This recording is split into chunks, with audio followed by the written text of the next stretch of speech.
The anti-competitive principles which underpin the European Union, eventually triggering Brexit, have their roots in a little-known blueprint developed by Germany in the midst of World War II, an economist has revealed. Professor David Blake was speaking at a time when prospects for a post-Brexit trade deal between the UK and the EU were hanging in the balance, with one of the key sticking points being the bloc's insistence on Britain adhering to rules and regulation aimed at protecting its single market after the end of the year.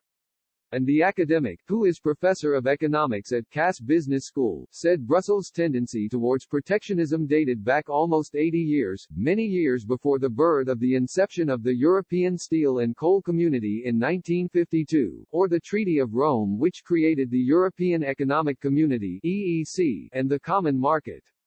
Specifically, he highlighted a conference held in 1942 at the Berlin School of Economics, part of the University of Berlin, during which the phrase European Economic Community was mentioned, apparently for the first time. Walther Funk, who served as Reich Minister for Economic Affairs from 1938 to 1945, outlined proposals for a customs union in a chapter of the plan which was presented to the conference entitled The Economic Face of the New Europe.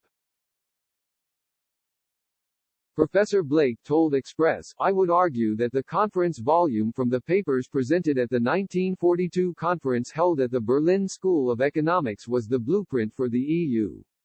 And that the driving force behind this was Walter Hallstein, the first president of the European Commission between the 7th of January 1958 and the 30th of June 1967. Funk's contribution was to propose the customs union and single market." Professor Blake emphasized that he was in no way suggesting the racist ideology of the Nazis had been adopted by the architects of the EU. However, he suggested it was nevertheless reasonable to use the plan as a basis for concluding the EU to be an intrinsically anti-Anglo-Saxon entity, much as prominent Brexiteers have argued over the years. He explained, at the heart of the plan is a strong dislike of what is described variously as English, Anglo-Saxon, Anglo-American, liberal capitalist laissez-faire economics.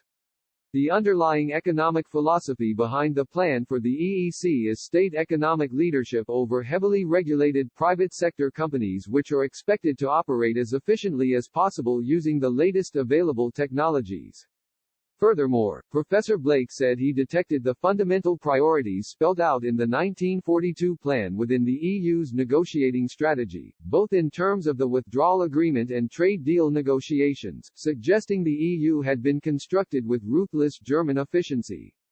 He said, "There are two key components to this. The first is that it is anti-competitive in the sense that it involves state economic control or leadership, although once the directives embodying state economic control have been passed, then businesses are free to compete to deliver the plan.